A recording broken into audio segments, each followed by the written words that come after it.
today has been the distinguished cantor of Temple Beth Elohim for the last 30 seconds.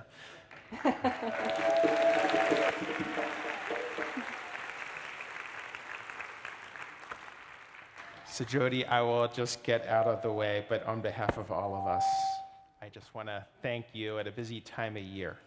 I recognize I imposed a work assignment upon you at a time when it's not like you have nothing better to do.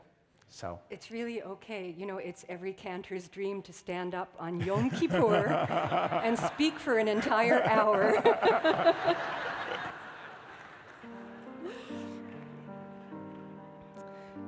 So we had some fun. Noah and Shauna and I had some fun in my office when we went through to prepare for this. And I thought, how do you begin? And actually, how do you end? But a number of years ago, I guess you transcribed this nigun, and it became Jodi's nigun.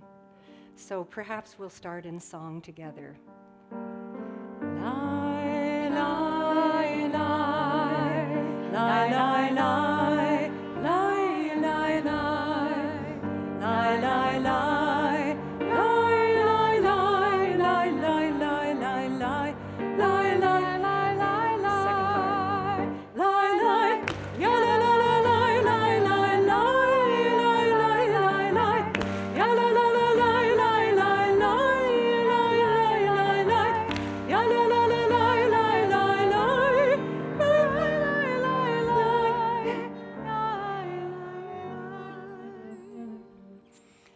I do have to say that I'm enormously grateful for the opportunity to speak this afternoon, really, to share with you my story of how I came from Toronto, Canada, to New York for Cantorial school, and then to TBE here in Boston, serving this extraordinary community since 1983.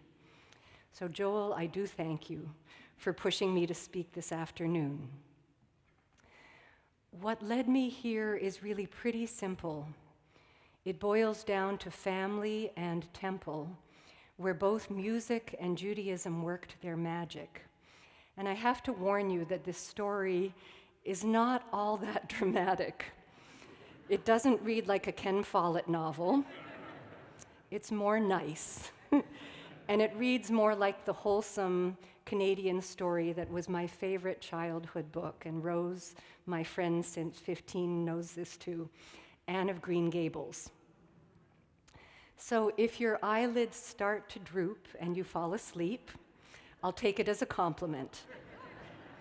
At any rate, preparing these words has allowed me the joy of revisiting the girl within who was blessed to grow up in a loving home, one that was rich, nurturing, creative, and pretty idyllic. I will digress a fair bit as I go down what is quite a winding road. In the spirit of the High Holy Days, here's my confession, which may not be much of a surprise to anyone, least of all my kids. I wasn't much of a rebellious kid. That role fell to my brother Mark, who was 14 months younger. I really liked my parents as much as I loved them. And so much of what I am honors my mom and dad, whose values I continue to appreciate. As some of you know, my mother died the day before Yom Kippur, 6 years ago. And although time has softened the grief, I really miss her. I still wish that I could call her for advice or to share my happiness. She was a remarkable role model for me. At just over 5 feet, she was a tour de force. She was that highly respected teacher who first taught music, then French, then English as a second language.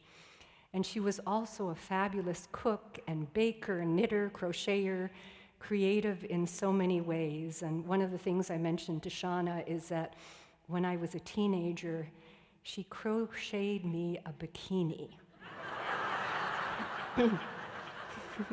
I never wore it.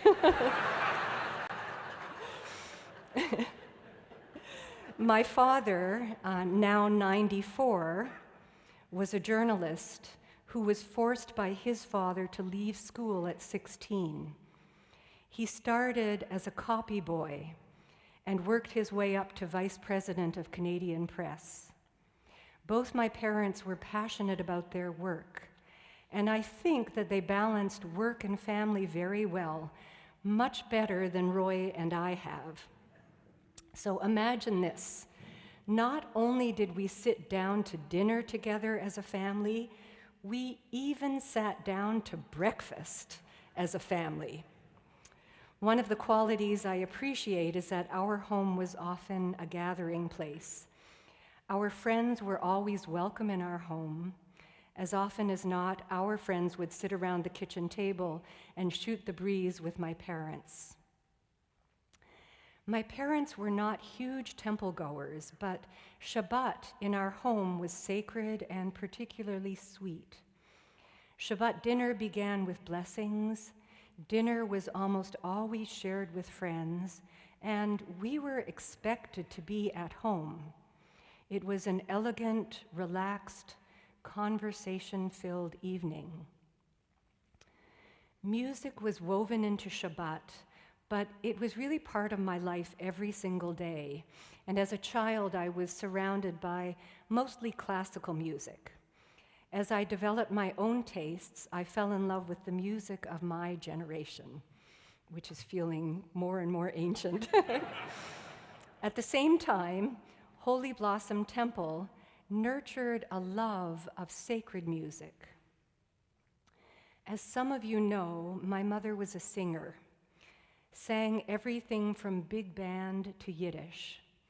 And while I tend to be much more comfortable behind a lectern, she was a hot ticket. And boy, when she would sell a song, it was with her entire being.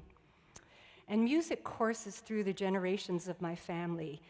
We think that my father probably has perfect pitch, but we always thought that music came down through the generations of women. As I mentioned, our family did a lot of listening to classical music and those antiques that we now refer to as vinyl. And we sang a lot. My brothers and I had down every harmony that Peter, Paul, and Mary sang. And I really have to give credit to my aunt and uncle in Toronto for jump-starting my career. You see, we spent our summers at a cottage at Sauble Beach on Lake Huron. My aunt and uncle had a cottage right next door. Every weekend, my brothers, cousins, and I would prepare concerts for my uncle, who commuted from Toronto on weekends. And if he liked the concert, we were treated to rides at Kittyland. My Uncle Harold and my Aunt Helen, who are listening on the live stream, so my Uncle Harold taught me some of my best repertoire. Goes like this. Pride of Sauble, Harold, my own, climb into my push cart, I'll take you home. Yesterday was Shabbos, we had gefilte fish. Harold, Schmerold, you are my favorite dish.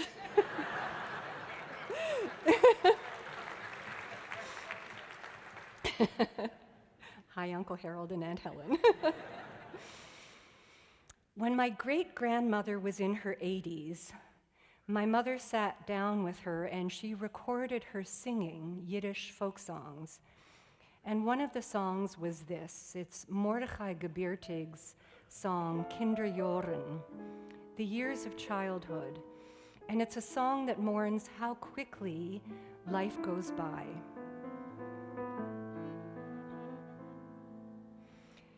Kinderjahren, süße Kinderjahren, ewig bleibt wach in mein Sekorn. Wenn ich tracht von neuer Zeit, tut mir so bang und leid. Ach, wie schnell wie ich schon alt geworden. Und mein Mame, wie ich pfleg sie lieben. Gott deutschen Cheder hat sie mich getrieben. Jeder Kniff von ihr Hand ist mir so gut bekannt. Chotsch kein Zeichen ist mir nicht geblieben. Hat seh ich's das Stippel vor die Augen. Ich bin geboren auf Gezeugen und das Vögel seh ich heut steht noch auf dem selben Ort. Wie a Cholem ist das als verflogen.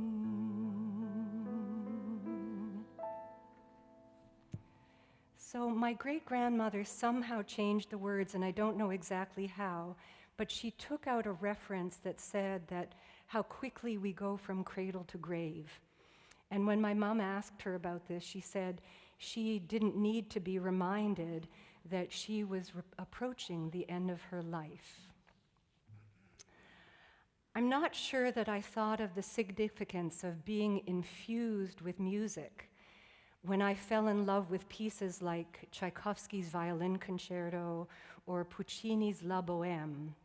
And perhaps it's the power of familiarity, but an unforgettable moment for me as a child was when we went to hear Yitzhak Perlman play with the Toronto Symphony Orchestra, and I was just mesmerized as he made his way across the stage on crutches and then sat himself down, picked up his violin, and it was glorious. So concerts were a huge treat. My brothers and I were taken to see the inimitable Victor Borge, whose records we were crazy about. We loved his slapstick humor, his punctuation routine, and his version of how different composers would play Happy Birthday. So Beethoven is just slamming the piano. While classical music was the backdrop of my early years, when I began to choose my own music, it was Joni Mitchell who captured my attention, both for her poetry and her music.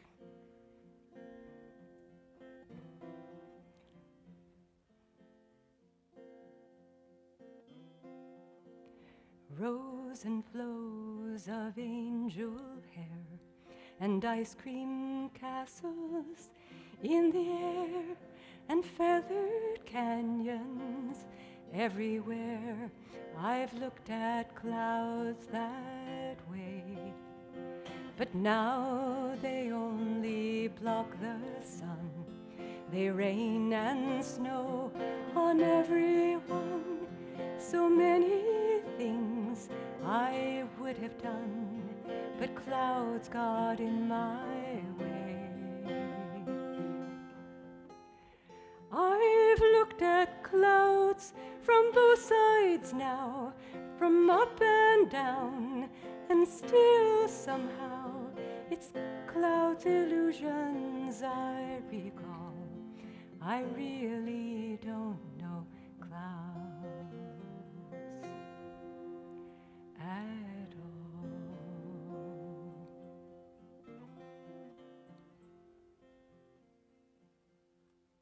It's kind of amazing. I said to Noah when I used to play guitar on this piece, I had a special tuning, and I couldn't remember which tuning it was, and we went to the internet, and it was right there. Anyhow, as Canada approached its centennial in 1967, there was a wake-up call to take pride in Canadian culture and artists. The influence of American talent was so ubiquitous. Those great Americans like James Taylor, Simon and Garfunkel, Carole King, who actually happens to be my cousin. That's another story. So 1967 was the beginning of asserting a Canadian identity. We began to celebrate Canadian singer-songwriters like Gordon Lightfoot, Dan Hill, Bruce Cockburn, and Leonard Cohen, not really known as a singer back in the 70s, was really our Canadian poet laureate. Alan and Susan, this is for you. He commanded great respect as a poet of great depth.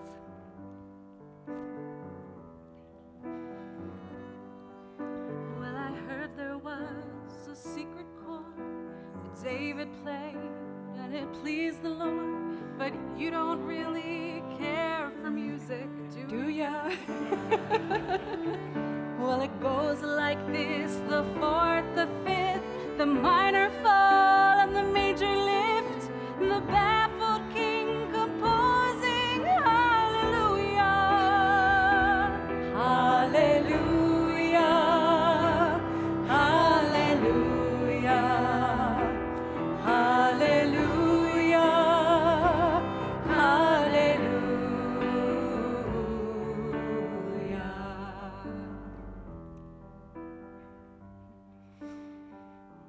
So, a funny story. My older brother, Kerry, was invited to lead High Holy Day services many, many years ago in Buffalo. And at a reception after services, someone in the congregation came up to him and complimented him on his guitar skills. And Kerry thanked him, and not exactly bragging, but he said, "Oh, I've been playing guitar for many years." And it turns out that he was speaking to Art Garfunkel.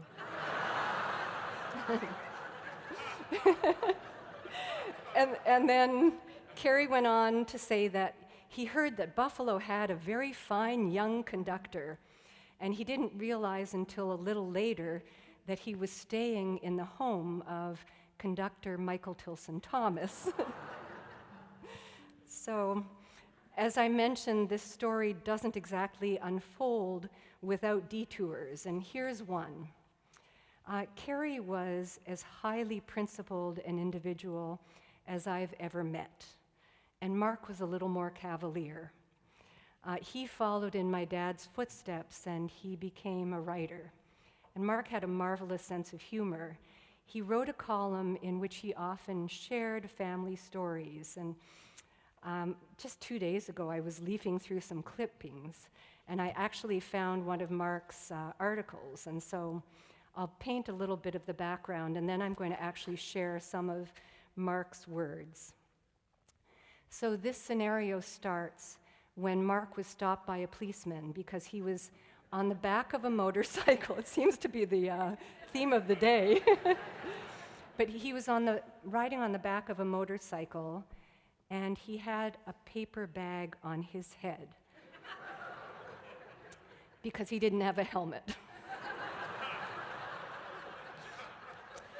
And so the story goes on, and an amazing coincidence. My older brother, Kerry, and younger brother, Mark, appear in traffic court on the same day in front of the same judge. So here's a little bit of the background. A few months after Mark was stopped by the policeman, he went to night court, only to see, well, I'm going to do it in first person, only to see my brother and his wife there to fight a $2 parking ticket. Kerry's case was called, and he began his argument by telling the judge that there's no way he could have been parked for more than 3 hours because the movie he and his wife were watching started at midnight and ended at about 1:30, at which time they left. Kerry then proceeded to question the officer. "Is there any way you could have made a mistake when you chalked the tires?" he asked. "It's possible," the police officer replied. My brother had the case won right there, but did he rest? Not likely. Kerry then called his wife Carolyn as a witness. Big mistake. The judge was obviously upset that someone would present such a strong case for a $2 parking ticket. "That's enough," he said, suspended sentence. Then Mark goes on to say, "I think I'll always remember the look on the judge's face when he realized that the next name on the list was also Sufrin.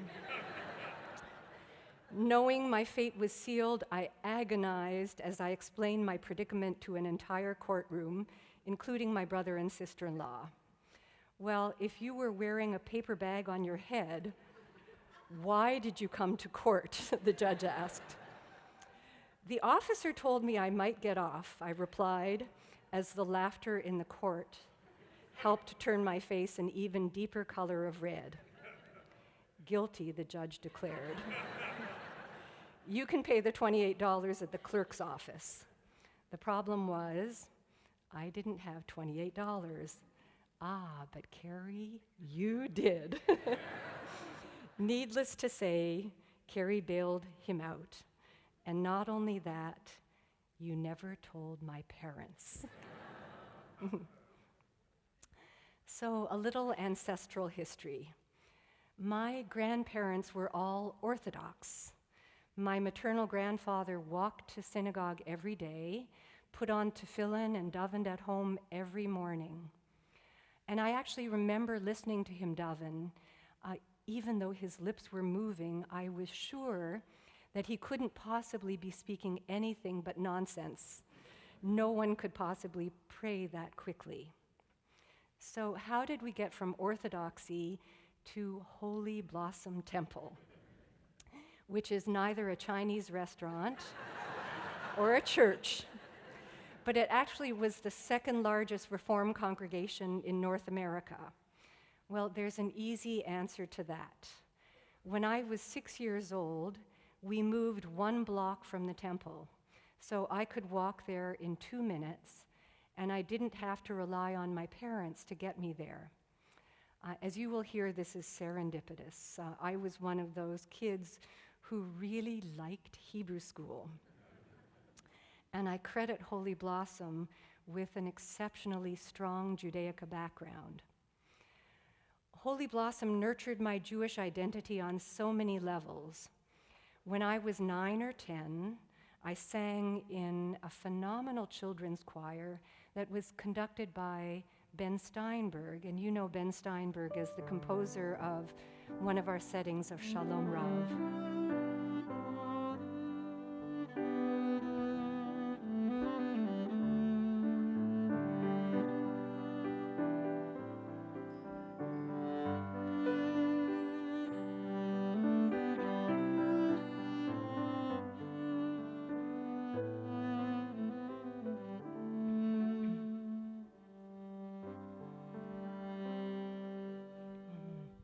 I just have to say, this is Yoni, who's on viola, and we are so blessed with such extraordinary musicians. Holy Blossom Temple was in so many ways ahead of its time. It invested a lot in youth group, and it was very cool to be in youth group. A lot of us volunteered as counselors for inner city kids on weekends. Holy Blossom gave me a scholarship to spend a summer at TorahCore, one of the Reform Movement's summer camps.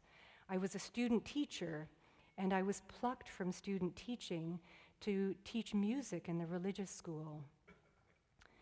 When I was 14, Ben Steinberg went on to become the music director at Temple Sinai, another Reform congregation in Toronto. In came Cantor Sheldon Merrill, the cantor I credit with my becoming a cantor. It all started when Cantor Merrill invited me and my brother Carrie to lead the Kabbalat Shabbat services at Holy Blossom. This was my first opportunity to stand in front of a congregation and sing liturgical music. And I find it so interesting that I wasn't the least bit nervous. I was confident in my singing, my pitch was good, and I felt right at home. So this story would not be complete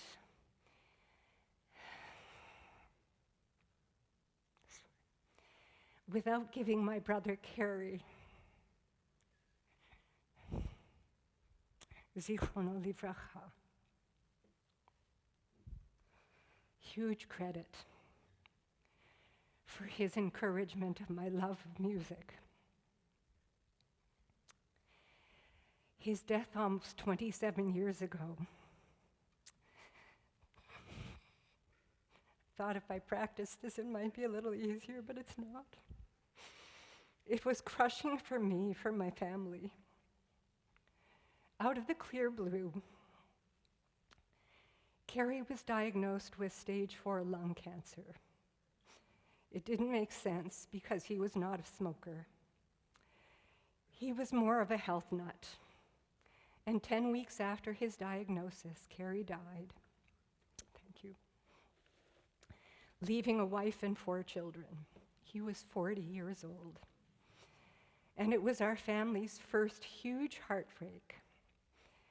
And I still wonder how my parents survived, because my mother would say so often, "You'll never understand how much a parent loves a child until you have your own." As a relatively new parent, I understood. But the truth is, in fact, that I do know how my parents survived. It was the safety net of daily phone calls, the simple gestures of love that held them up and held me up too. 10 years after Carrie died, lightning struck again when my younger brother Mark was diagnosed with cancer, and the one kind of thyroid cancer that's not curable. And Mark left behind a wife and 2 daughters. Going back many years, Carrie started me on guitar when I was 13, and I think he did that because I would drive him crazy when I would sit down at the piano and I'd play the same pieces over and over. So Carrie was 3 years older. He was a very fine musician, played violin and cello, and as you've heard, he was a very fine guitarist. He had the ability to arrange music in his head, a gift that I don't possess. But he didn't have such a beautiful singing voice. So when we sang together, I took the lead while he and Mark took harmonies. At around the same time that Carrie and I led services, we also started singing Israeli and Jewish folk songs. And to his benefit, Carrie made sure that every word was perfectly pronounced. And he also insisted that we understand the Hebrew and the context.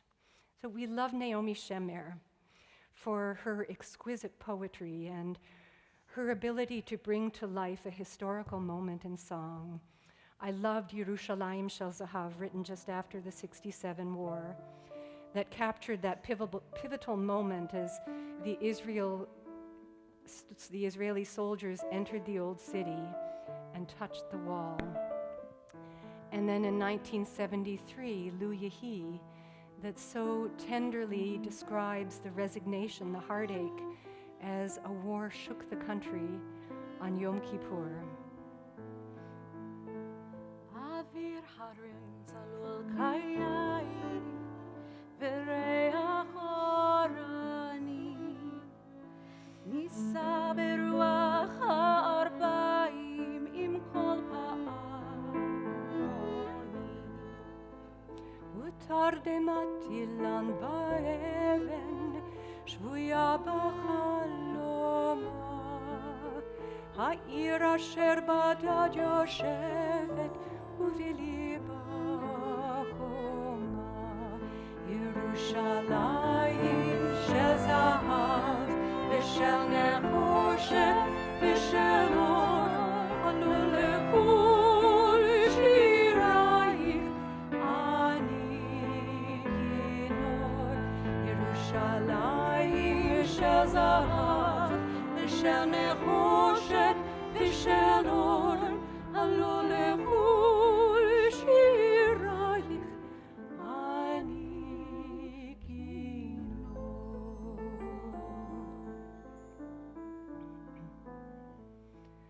וג'ש מפרש לבן באופק מול ענן שחור כבד כל שנבקש לו יהי אם בחלונות הערב אור נרות החג רועד כל שנבקש לו יהי לו יהי לו יהי אנא לו יהי כל שנבקש לו יהי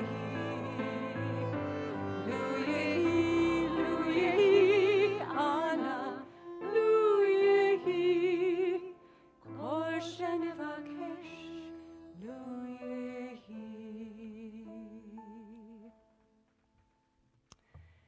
These songs that I loved and sang were brought to life on a personal level. My family was very committed to Israel's existence, and my aunt and uncle are generous supporters. They've dedicated an amphitheater on the Tayelet in Jerusalem, a forest, a field hospital in northern Israel. And when we as a family were with them in 1998, Roy and I, Laura and Jessica, got to see things that most tourists never get to see.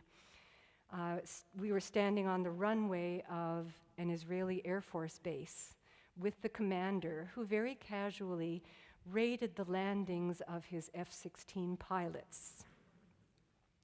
Now, one story that I shared with every group that I have gone to Israel with goes back to 1961. When I was 6, my parents took a group of high school students to Israel for 6 weeks.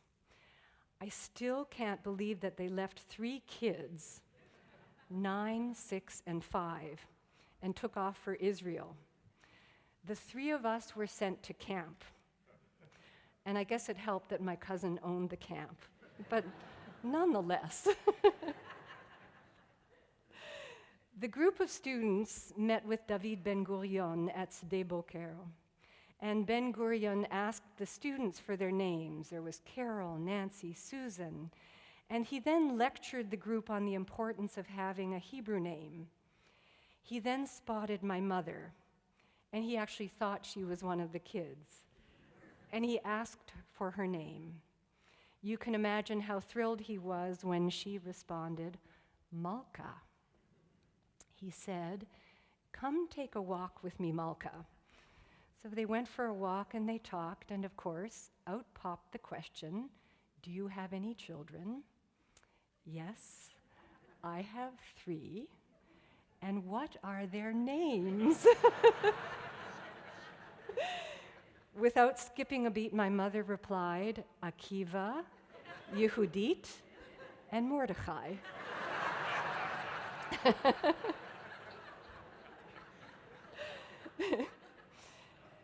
Anyhow, in addition to Israeli songs, Carrie and I also performed Hebrew love songs, and we were hired to play for weddings, b'nai mitzvot, stuff like that. And this is something that Carrie continued for many years with a trio of guitar, oboe, and flute.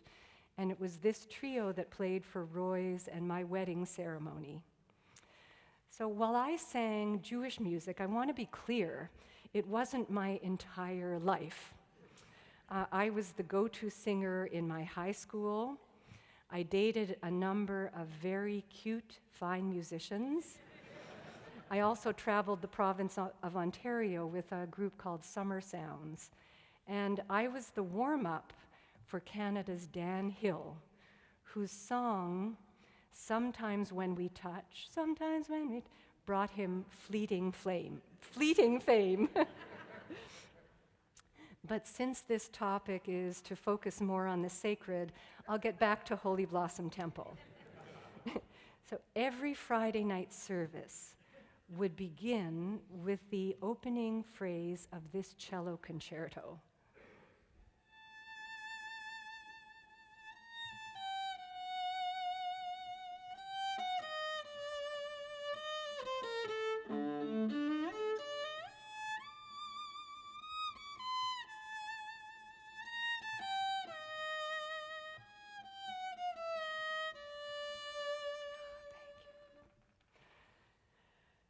Rabbi Gunther Plaut, in a robe, would appear on the bima and ascend the steps to the ark. He would open the ark doors and he would recite the 10 Commandments. It was high art. And I think that there was at least a 16-voice professional choir and organ for every service.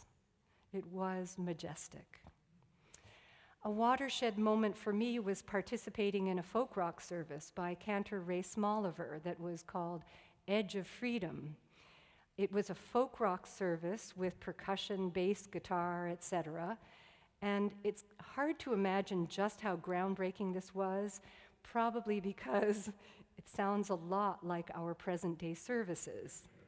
It was music, and this was groundbreaking, that recognized the need to reach out to young people.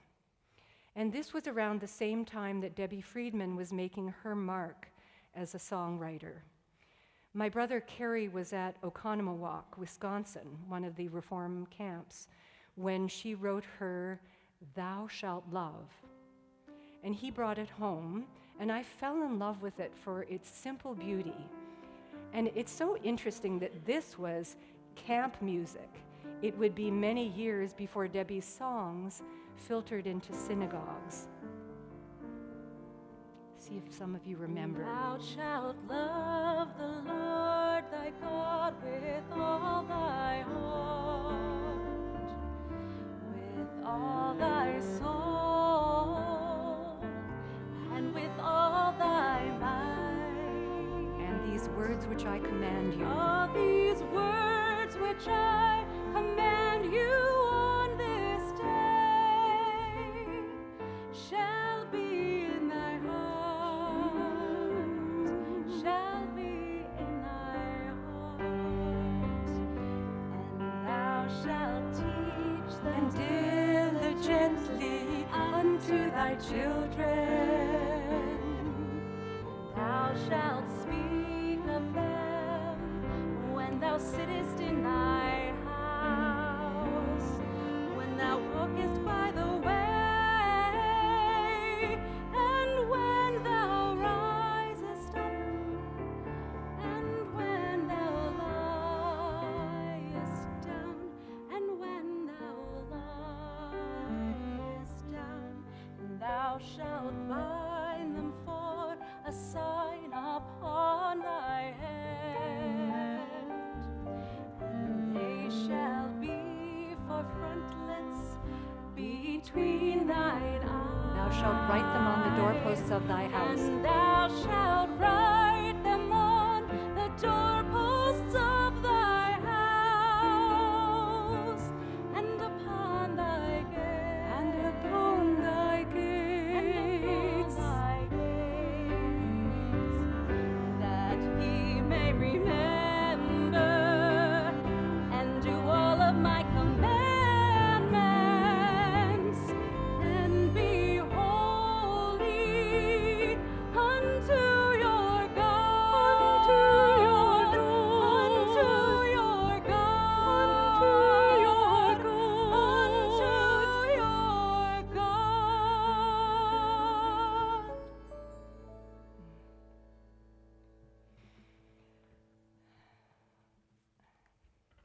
When I started Cantorial school, Debbie Friedman's songs were what we did in our student pulpits, but we wouldn't tell our professors. And isn't it ironic that now Hebrew Union College's School of Sacred Music is the Debbie Friedman School of Sacred Music? Back to my teenage years for a moment. It wasn't long after I started singing with Carrie that I was invited to lead services in other congregations, traveling as far as St. Catharines, Ontario. And it was there that I got lots of publicity, leading services with none other than Canada's first woman rabbi, Vicki Hollander. And it was during one of these out-of-town services that I met Rabbi Larry Hoffman, whom many of you know. It's Rabbi Hoffman who connected me to TBE when he spoke to Rabbi Weiss about a graduating cantor who was looking to move to the Boston area. So while I had the joy of serving as a lay cantor through my college years, I was less than thrilled with the degree that I was pursuing at the University of Toronto. I'd finished a degree in French and Italian, and I then went on to pursue a course of study to become an interpreter-translator. But this was around the same time that the first women were accepted at the School of Sacred Music. So all Cantor Merrill had to say was, "Why don't you apply?" And I knew this was meant to be. At the age of 23, I entered Cantorial school, and I was the only non-music major in my class, which was a little intimidating at first. But I was lucky because my Judaica background and my Hebrew skills were very strong. So with some tutoring in music, I caught up very quickly. My time at HUC was magical on so many levels. This may sound silly, but I love prayer, especially the left side of the page. And in part, as one who studied literature, I enjoy the art form. And I love the concept that the prayer book is our spiritual diary. But much more, I appreciate its power to guide and elevate my life, to open me to awe and mystery. And the same is true of ritual and the gift of Shabbat, living on Jewish time. When I began at Hebrew Union College, it felt like the stars were aligned. I'd found my voice, my passion, and my life partner too. So Roy and I started going out at the end of our first year of school. And because we were classmates, it was really important that we keep our relationship a secret. So in a school of 35 students, everyone knew about the two of us. We married at the end of our second year, and we've just celebrated 39 years of marriage. And we often marvel how we survived those years at HUC in which we were together every day, even went to our student pulpits in the Philadelphia area together on weekends. How different from these last 36 years, and a little daunting to think that we might be returning to that original model once again. Don't tell Roy. Anyhow, we had a number of options when we finished Cantorial school. And late in the year, Temple Israel opened up, and Roy auditioned. I can't really tell you why I didn't, but I'm the lucky one. And I think maybe it's because we wanted to start a family, and the job at Temple Israel was probably not the most conducive to family life.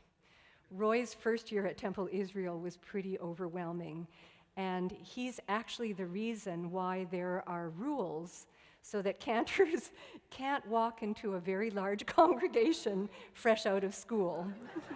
It's survival. At around the same time that Temple Israel opened up, it happened that Rabbi Larry Hoffman was coming to Temple Beth Elohim as our scholar in residence. And he spoke to Rabbi Weiss, also to Rabbi Carrie Yales of Lexington. Lexington wasn't interested, and Rabbi Weiss was willing to take a chance. There was no search committee. You didn't know that you wanted a cantor.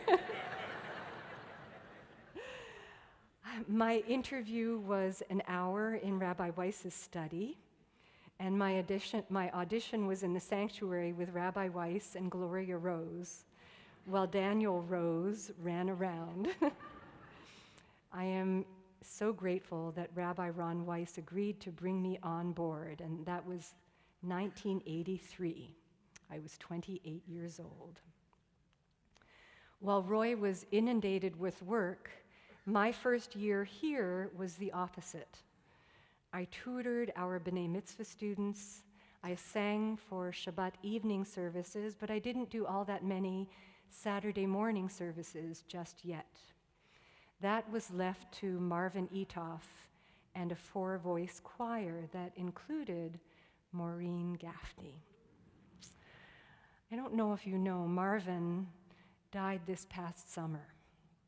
He was as dear a man as I've ever met. After many years of working together, Marvin actually told me that Rabbi Weiss had said to him early on, "Marvin, if you don't like working with the cantor, she can leave." I am so grateful to have passed the Marvin test.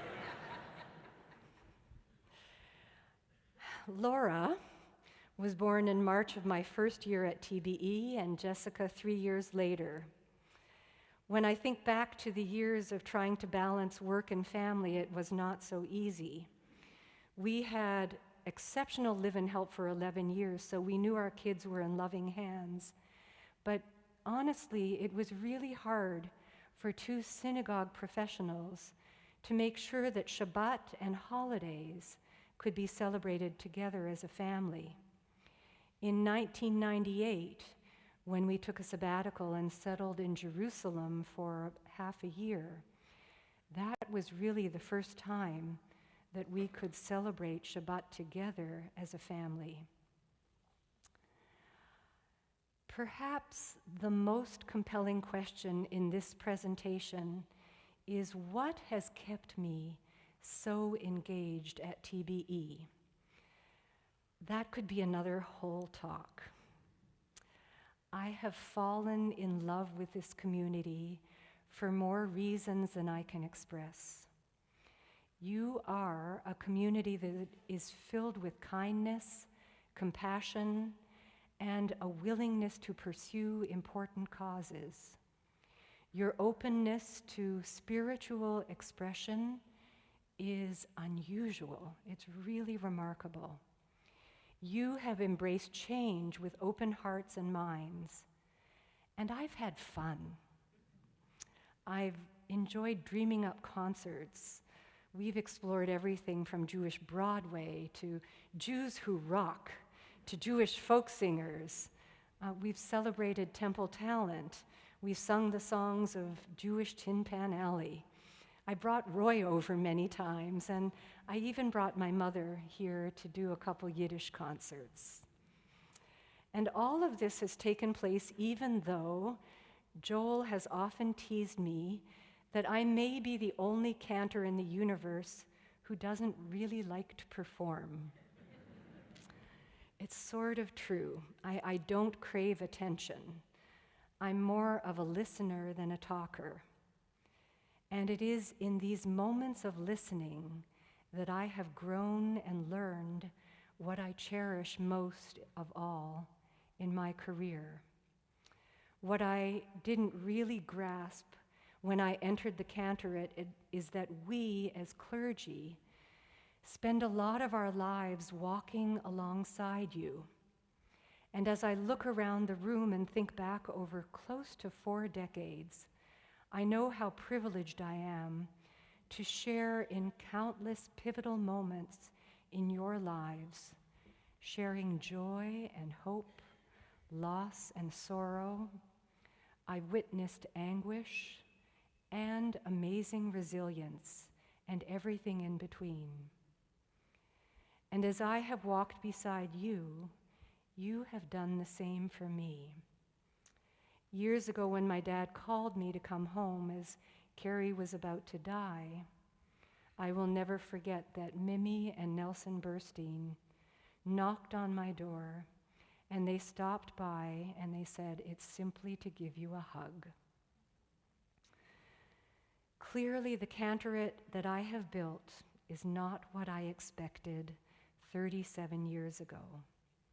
A pleasing voice is crucial, and cantors have a responsibility to protect their voices, but that's not all. I so appreciate that I've been encouraged to build a cantorate that is more about sacred moments and relationships. I have partners whom I love and respect. Over 20 years ago, our search committee asked me, who would I like to work with? This is amazing. This doesn't happen everywhere. They wanted me to be happy. I had shared some life cycle events with this kid rabbi from Temple Shalom, and I really liked him. And the same was true for his wife, Heidi, who was Jessica's wonderful 4th grade teacher at Rashi. So I thought, this young rabbi, who happened to be Roy's bar mitzvah student, when Roy was a student cantor, had great potential. And I don't need to tell you what a great choice we made in bringing on Joel.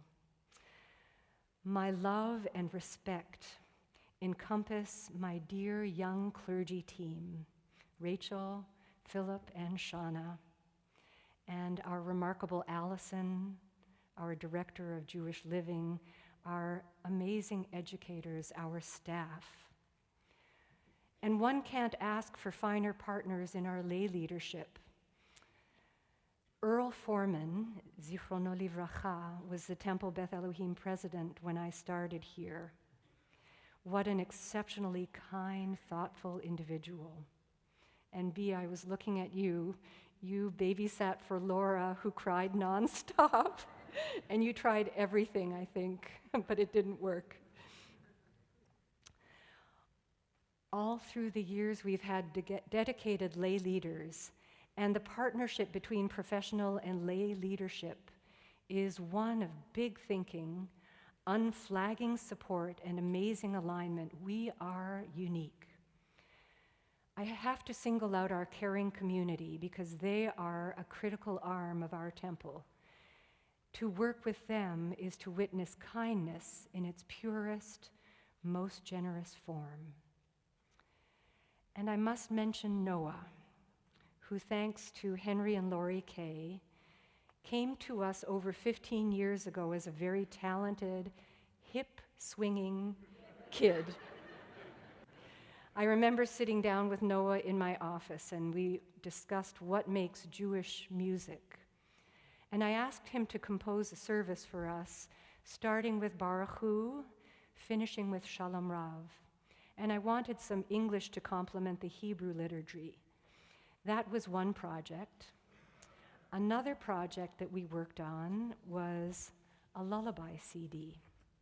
And one of the pieces that we worked on is this one. Yes.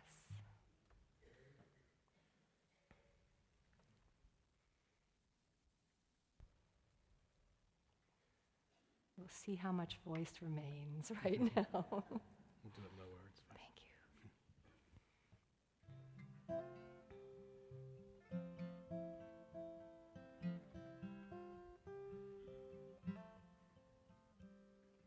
As gentle winds swirl around you, the stillness of the night lulls you from wakefulness. Let your spirit draw from the fading light.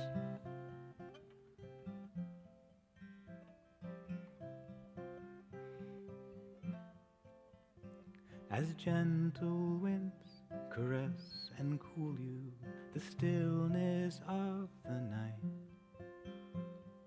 lulls you towards gratefulness.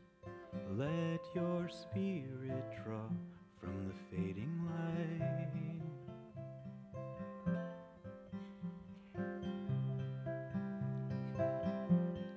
May your blanket be the love that holds you safe within God's loving arms, and the darkness of your room is nothing to fear. May your blanket be the love that holds you safe within God's loving arms. In the morning, the sun will rise and draw you near.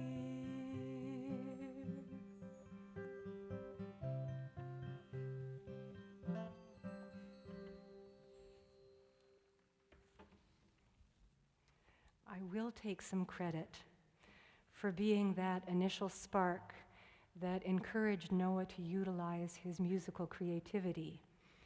As the son of one of my teachers, Cantor Ted Aronson, and a Berklee School of Music student, Noah was armed with exceptional gifts. The rest was his story to write. And Noah, I hope I can adequately express how proud I am of you.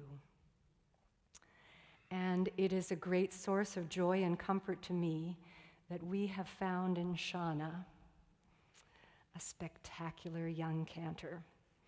When I listen to Shauna sing, I am transported. She is bright, thoughtful, and she has the tools to be our next senior cantor. As I begin my 37th year, my last year, I appreciate that I have a job that is sacred and creative. What a vibrant, meaning-filled Judaism we practice here. There is kindness that pervades this building. Everyone, from our support staff to our custodians, could not be more helpful and kind. Many of you have asked me how it feels to lead my last High Holy Days as senior cantor. I'm not sure that I fully grasp the intensity of this life change, and I'm doing my best to savor all these moments. One concern that I have, I can't imagine what it will feel like to sit through an entire Yom Kippur service. Anyhow, I've been asked if Roy and I plan to move to California or Florida. You may remember that a number of years ago, Roy said he might be sitting beside the tennis court with a margarita in hand in Florida. No. This is our home. But we do look forward to spending time with family, even on weekends. And I'm excited to have more time to pursue friendships, and I have some great temple trips coming up. I'm grateful to Mark Belsky. Mark shared an article on retirement, and the article speaks about crystallized intelligence. It's the kind of intelligence that accumulates over time. So as I step up to emeritus status, I hope to share some of that crystallized intelligence, that accumulated wisdom. Thus far, it's been a hugely fulfilling journey, and I look forward to forging opportunities to build a meaning-filled life in this next stage. I can't emphasize enough how grateful I am to serve this community. When I started, we were a congregation of fewer than 300 families, and we've more than quadrupled in size. But what is so extraordinary is that the same qualities of warmth and excellence permeate this community. To grow with you has been a privilege, and to continue to grow with you is a great privilege. So with love and a full heart, thank you.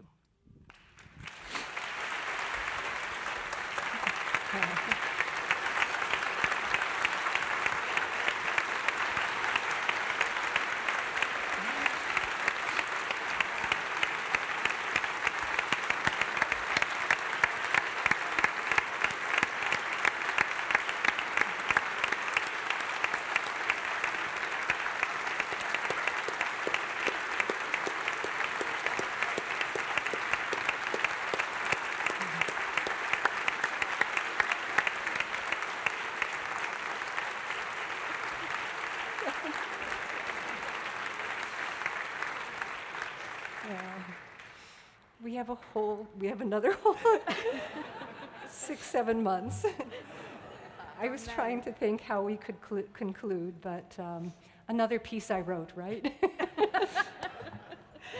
Let's join together. Let there be love. This is so reflective of who we are.